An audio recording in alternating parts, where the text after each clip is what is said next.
Following program already in progress. For God, whatever, he is found wandering a Florida highway with not much more than flowing white robes and a beatific smile. He first tries to charm home shopping executive Jeff Goldblum, and even more so, Goldblum's colleague, played by Kelly Preston. Are you in trouble and in need of my help? Oh, no. Thank you. No, no. Oh, yes, you are. No, we're not. Stay there. I'm coming over there. No, thank you. Stay right there. Over. No, stay there. Stay there. You need my help. No, no, no. No, no. Oh, sir. Oh, my God. No, no, no. No, no. Go back. What is he doing? He's not even looking here. See, I was right. You do need my help. G's initial approach to selling is to be so nice that his good vibes apparently will make viewers look more kindly on the dubious products up for sale, maybe behind his back. G is into healing, and the depressed Goldblum is his first project. In effect, G is selling better mental health. Compliment his dress or his hairstyle or something. You look great today, Ricky. Something, you know, that's reassuring to him because he has very, very low self-image. This is the lowest moment of my life. And the second thing is you hug him. No, this is the lowest moment of my life. When G is actually on the sales floor, he at first makes a mockery of what's being sold by celebrity salesperson Morgan Fairchild. Fascinating. May I see the remote control unit there? Don't hand your life over to him. I think this would be fantastic for a surprise birthday party. Surprise parties, you could say, surprise! It's your birthday! Holy Man is a gentle comedy when I wanted and expected something more biting. So maybe I wanted Holy Man to be more conventional than it is, with, say, Eddie Murphy hitting the sales floor and becoming a national success, and then perhaps having to live with the consequences of bilking the working class. I also would have appreciated more behind-the-scenes trade secrets of home shopping selling. As it now plays, Holy Man is simply too polite to be the hugely entertaining film I thought it was going to be when I heard the words Eddie Murphy and home shopping put together. We are on completely the same page here, and one of the things that really disappointed me is how badly the Eddie Murphy character is written, because if you're going to have this guy who allegedly is a holy man, they give him something original and provocative to say. I mean, most of his dialogue sounds like it's recycled out of greeting cards. Yeah, and then there's no tension between the romantic couple, and the satire about the home shopping network seems to belong in a different movie. Well, and again, not to teach us anything about home shopping, that's not fair. Yeah. I think on the character of Eddie Murphy that I wanted to see him do Axel Foley. Instead, I see him do Timothy Leary, maybe. You know, there's a rule. Eddie Murphy's good movies are the ones where they really start with good material, and the bad ones, they depend upon Murphy to bail them out. They didn't give him. On the page, you can see there was nothing here for him to work with. No, this should have been hilarious, and it isn't. Okay, our next movie is a lacerating comedy of manners, Bad Manners, and that's its title, Bad Manners, based on a play by David Gilman. Bonnie Bedelia and David Strathern play a married academic couple with an issue simmering just beneath the surface. He has just been denied tenure, and he's mad about it and about her success.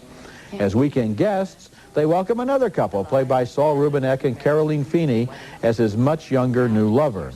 A successful musicologist, Rubinek is in town to give a lecture on what he thinks is a momentous discovery. What else you need to know is that Rubinek and Bedelia dated in college. The two former lovers take a stroll and have a frank talk that reawakens old feelings. Sex hasn't been a large part of our lives. He doesn't find you attractive? I don't know, I guess not. Well, you are as much as ever. Now comes the emotional showdown. There is buried tension here because each couple suspects the other one of having stolen a $50 bill. You know, you may think maintaining good manners to be only so much hypocrisy and civility of veneer covering an unexamined and bankrupt life. But for the sake of counting yourself among civilization's discontents to accuse us of thievery? Rubinek's paper involves his discovery of a passage of genuine medieval music in the middle of a modern composition that was allegedly created randomly by a computer. Well, how did it get in there? Julie Harris is brilliant as the brutal editor of a scholarly journal. It's a hoax, pure and simple. It's not possible. It's just not possible. We worked on copies only. We never even touched the original. What? Well, I was told at MIT that the checking software could have been written to alter what it checked. Even the original could have been changed. Bad Manners is one of the real discoveries of the autumn movie season, a film that combines sexual tension with academic intrigue and then stirs it all up with a device of that $50 bill. Now, $50 isn't a lot of money to these people, but it's the principle of the thing, showing each side that the other may be guilty of bad faith. There's also that intriguing snatch of old music in a modern computer-generated composition. Now, where did that come from, and how did it get in there? Is it proof of the existence of God, as its discoverer speculates, or has a trick been played on him? Bad Manners is sex wrapped up in two intellectual whodunits at the same time, and it's a lot of fun. Oh, it's very good. Yeah. We constantly complain on the show that we don't get characters who are very smart. Here we've got them. And so this intrigue is taken at another level because they're playing at another level, and also they've got the gut sexual instincts as well. It's terrific. You know, it's interesting because they are very smart, and they're smart at outsmarting each other and smart at playing these psychological games. At the same time, this business of the circulating $50 bill is almost juvenile. Eventually, as that bill goes around and around, it's almost like a comic routine. Yeah, and I was amused that I followed the bill. You did too, didn't you? I mean, it is tricky. It's been worked out very cleverly by the screenwriter here. You're right. Okay, coming up later in the show, Sharon Stone is the mom of a precocious youngster who dreams of becoming the Mighty in a movie based on the children's bestseller Freak the Mighty. And coming up next, Stephen Baldwin falls hard for Gina Gershon in One Tough Cop. I don't think there's anything I would have done any different. God is my witness. I believe I can call. My Space Jam buddies and I stay in close touch with MCI's 5 cent Sundays. Just 5 cents a minute every Sunday. Along with low rates all week long. Call 1-800-SUNDAYS to become an MCI customer. I believe I can call. Just one look, that's all it takes. Switched from cable to DirecTV to get all the Broncos games from their new home in L.A. Got DirecTV for all the pay-per-view movies. Hasn't been to the video store since. Saw the digital picture and sound on DirecTV while shopping for a home theater system. Signed up on the spot. There are over 3 million others for whom all it took was just one look. So, what are you looking at? When you combine Reese's Peanut Butter Cups and Crispy Wafers, the combination is irresistible.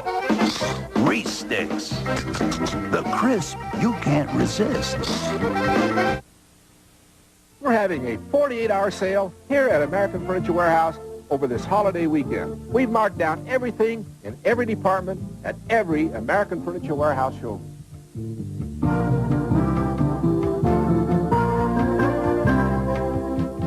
The 48-hour Columbus Day sale at American. The right pieces, the right prices. It's all here. American.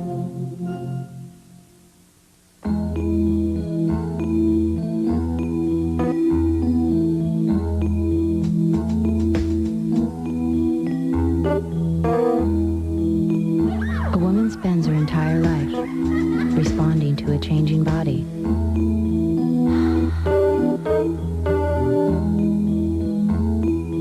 Dealing with her monthly cycle is just another chance to practice. In-Sync Mini-Forms, a whole new choice in feminine protection. I grew up in a neighborhood where organized crime was a way of life. But I never knew those people as criminals. To me, they were fathers and sons. Childhood friends I went to school with and sat next to in church. That's Stephen Baldwin as a detective under investigation for fraternizing with criminals he's known since their childhood together in the same New York neighborhood in One Tough Cop. An utterly conventional macho cop picture that may have one dubious honor. I wasn't keeping count, but on a per-minute basis, One Tough Cop may contain the blank you phrase more often than any other movie in film history. I suppose Scarface with Al Pacino, or more recently Goodfellas, might be the runners-up.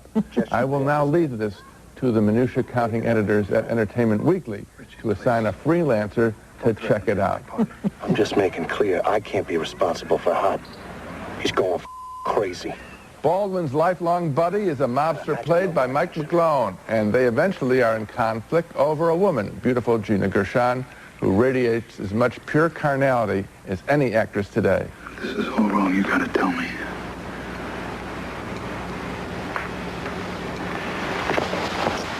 Almost everyone in Baldwin's life causes him problems. For example, his partner is played by Chris Penn. He's an alcoholic and has major gambling debts. Here's why. 4 9s. 4 of a kind. Hey, Duke, sometimes life's a real kick in the ass. He could use a poker lesson from Matt Damon and Rounders.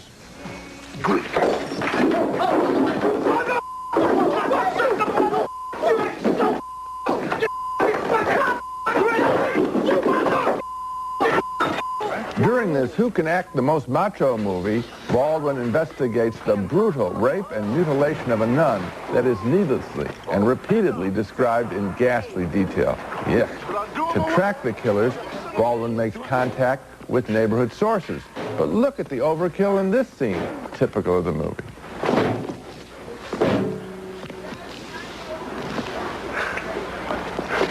The blank yous in the dialogue weren't the only cliches in One Tough Cop.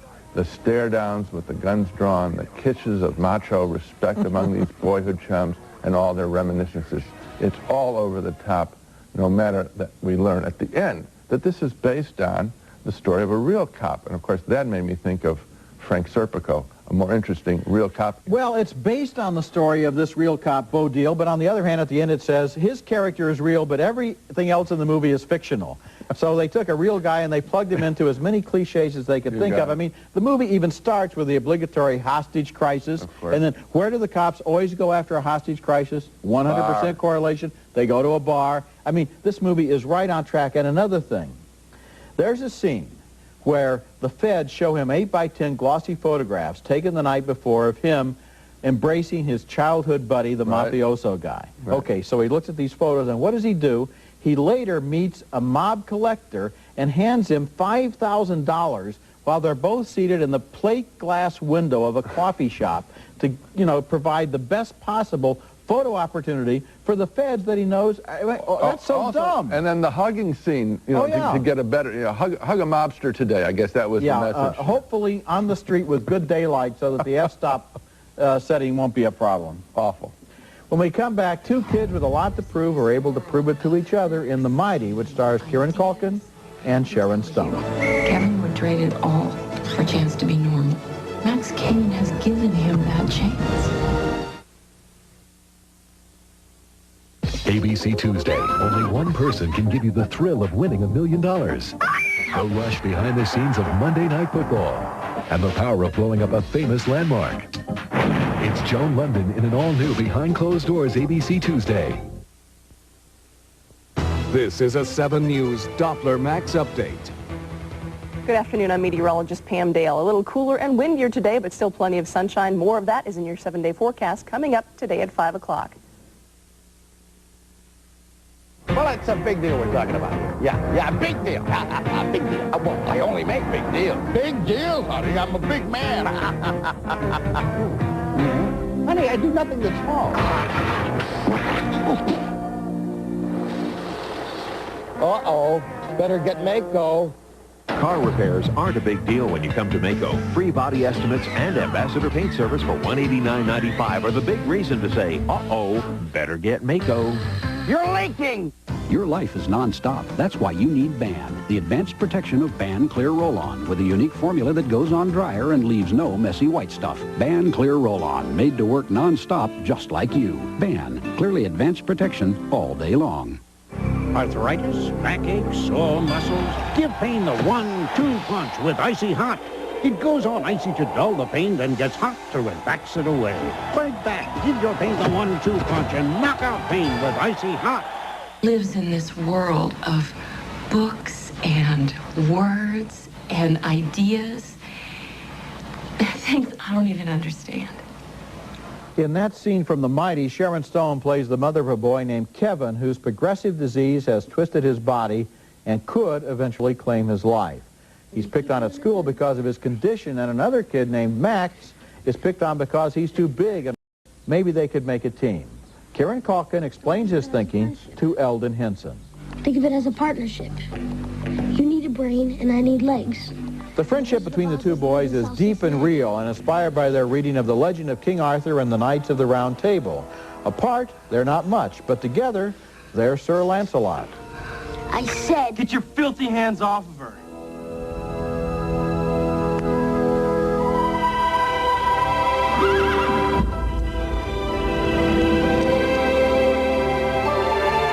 Max's grandparents are played by Harry Dean Stanton and Jenna Rowlands, who fear the worst and are surprised here by good news. Max. Mr. and Mrs. Penniman, I'm okay. Okay, go get me his blanket. I'll be right back. you have a brave young man here. The Mighty is based on the best-selling teenage novel Freak the Mighty, which is one of the biggest publishing successes of recent years. It's a wonderful movie, especially for its target audience, which will learn that problems can mean opportunities, that friendship can help you out of tight places, and that no child is completely a captive of a sad childhood if he can read and has books. Well, I think it's a very powerful film, and it's such an original concept with the two of them joining forces, and as you said, with friendship being a powerful force, that I think it's irresistible. There isn't a kid that shouldn't see this picture. Oh, I was very moved by it, and I think it's handled very intelligently. The little kid played by Kieran Culkin doesn't get all soppy and sentimental. I think little Kieran is really better at playing little boys than his brother Macaulay was, frankly, believe it or not. And the older boy, or actually he's not older, but larger, Eldon Henson, right on target, finds exactly the right way to play that kid who's halfway between being wounded and being hopeful. You know, it's interesting. I'm sure that Kieran Culkin, probably because of his name and the character, will get the most attention from this picture, but I'm glad you singled out the other actor who does a magnificent job, Eldon Henson. Okay, next film, and it is the thoroughly entertaining, masterfully acted farce called The Imposters, about the hilarious misadventures of two unemployed actors in the 1930s. Buddies in sort of a Laurel and Hardy look-alike way, played by the consistently entertaining Oliver Platt, he's the big one, and Stanley Tucci, the small one, who also wrote and directed this picture. What a big talent. Tucci's previous film as a writer-director was the superb restaurant story Big Night. Here, in a sequence I really like because it shows the actors' craft in detail, the boys do acting exercises for each other. Fortunate. No hands. Make it simple. Keep it clean. Give it to me again. Fortunate. Hands. No hands. Okay, I'll do that one. Fortunate. There you go, there you go, there you go. Their rival is a pompous actor played by Alfred Molina, for whom they have nothing but contempt. It is time for us to say no, boozy boy. Bye-bye, Bertram, bad boy. Happy boy. Boozy boy. Greasy boy. Staggy boozy boy. Poke you, I poke you, I poke you. Fleeing the police, they wind up on an ocean cruise, which allows them, as they pretend to be stewards, to interact with a whole boatload full of loonies. Lily Taylor plays a sympathetic steward. We're at the theater. We're seeking no representation. Okay. Why are you stowaways? We're not. We hid in a crate last night, escaping from the police. For something that we did to that man back there that was an accident. He's famous. He's the hat. And then there's an embarrassing encounter with a tennis pro, played by Billy Connolly, who is giving his own performance as he broadly hints at his sexual orientation. Where are your strapping colleagues with my bags? No trouble. Gives us more time to get acquainted. Marvelous. And the key to The Imposters is that almost every character in this film is an imposter, constantly acting, masking what they feel they have to hide, pretending to be that which they are not. The result is a farce with a brain, a screenplay with a point. And I truly admire this movie and want to note again the considerable talent of its creator, Stanley Tucci, a triple threat, writer, director, and actor. Well, I admire his talent, and I love Big Night, but I can't give thumbs up to this movie, I'm afraid. And I'll tell you, one of the problems I had is that I think he kind of gives in to the temptation to linger too much over the texture of the acting. And he just lets the camera sit there while the actors enjoy doing things that should have been tightened up and focused for the purposes of screwball comedy. And the other problem is, I want to explain why. Because it's about actors, and so it would be all about the texture. Is absolutely right on note, because that's what it's all about. No, that's not what I'm talking about. I'm talking about the actors themselves indulging their own behavior rather than the characters being actors. And the other problem is too many characters. Roger, this cast consists of most of our favorite actors. It's remarkable. Yeah, Up and down too the many line. of our favorite actors. Oh, too much of a good thing? I don't know if that's possible. When we come back, a legendary film classic is finally available in a nice version on video.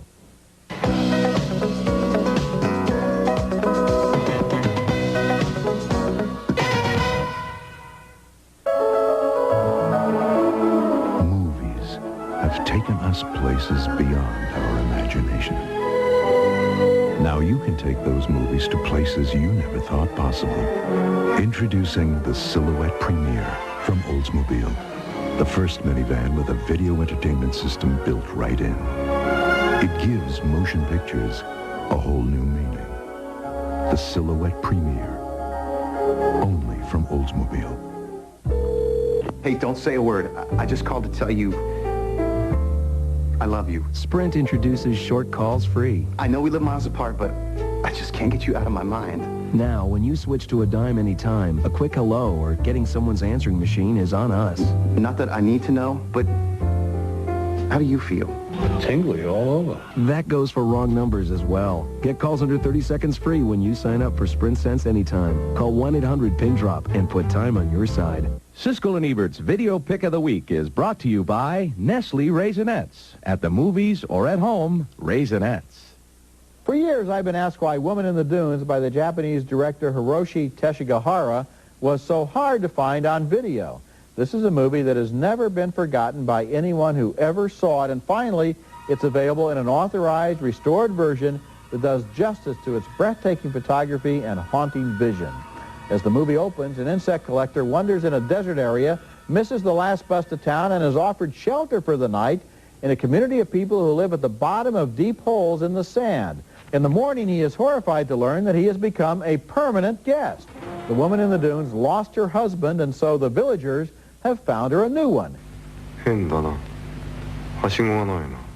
His feelings about her swing wildly between hatred and resentment and sexual need. I've seen Woman in the Dunes many times, and I've taught it a shot at a time in film class, and it's the subject of one of my great movies articles on the web. It's safe to say this is one of my favorite films, haunting, mysterious, a parable about freedom that leaves you thinking for a long time about what it all finally means.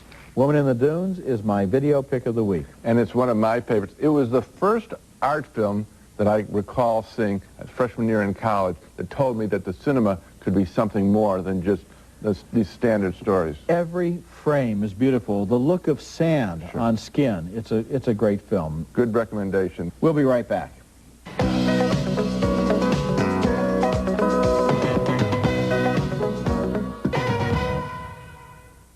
Only on video. Disney's new movie, The Jungle Book Mowgli's Story. Join Mowgli and his pals on the cool adventure that's got all the animals talking. Oh, yeah? The Jungle Book Mowgli's Story, now on video. Rated G. Bring home a jungle full of laughs. We asked elementary school teachers to try Motrin IB instead of Advil. This is the place for headaches. I got a real whopper of a headache right now. We thought this would be the perfect place to try Motrin IB. I get aches and pains all day long. Nothing, not even Advil, has been proven to work better than Motrin IB. Okay. Doctors have prescribed the medicine in Motrin IB more than any other pain reliever. My headache is gone. Feel better. Beautiful. Now it's Motrin IB, spoken here. I could teach another 20 years this summer. Maybe not. I believe I can call. My Space Jam buddies and I stay in close touch with MCI's 5-cent Sundays. Just 5 cents a minute every Sunday. Along with low rates all week long. Call 1-800-Sundays to become an MCI customer. I believe I can call. Channel 7 and Woodley's are joining together to take 5 against hunger. City Harvest Food Bank is running dangerously low on supplies, and Woodley's Fine Furniture will match any donation you bring to our stores. Please help Channel 7 and Woodley's help others in need. This year, Rocky's Auto shattered all the records. Month after month, Rocky's sold more cars than any other single-location dealer. Rocky's beat the independents. Rocky's beat the big franchise dealers. And now Rocky's is ready to break the record again. Rocktober! 550 cars must be sold by the end of October. No excuses, no gimmicks. Unheard of deals on every vehicle in stock. Rocktober! It's not about profit, it's about automotive history. They're teenage girls who need their mothers now more than ever. She's crying out right now for some help. Can Montel restore the bond that anger broke? Get to know the Montel I know. On the next Montel. Watch Montel, 3 p.m. weekdays on Channel 7. Now let's take another look at the movies we reviewed on this week's show. 2 thumbs down, way down on Holy Man, starring Eddie Murphy. 2 thumbs up for the intellectual satire Bad Manners. But 2 thumbs down on the cliched and profanity-ridden One Tough Cop. 2 thumbs up for The Mighty, starring Kieran Culkin, Eldon Henson, and Sharon Stone. And finally, a split vote on The Imposters. I found Stanley Tucci's farce thoroughly entertaining. Roger, however, much to my surprise, found it overstuffed. I'm glad I can still surprise you. Remember, you can hear our reviews on the web at Siskel-Ebert.com, and our website also lists the TV stations that carry our show. Next week, we'll be back with reviews of more new movies, including Beloved, starring Oprah Winfrey and Danny Glover in the screen version of Toni Morrison's Pulitzer Prize-winning novel, and also Practical Magic, starring Nicole Kidman and Sandra Bullock as bewitching sisters in search of true love. That's next week, and until then, the balcony is closed.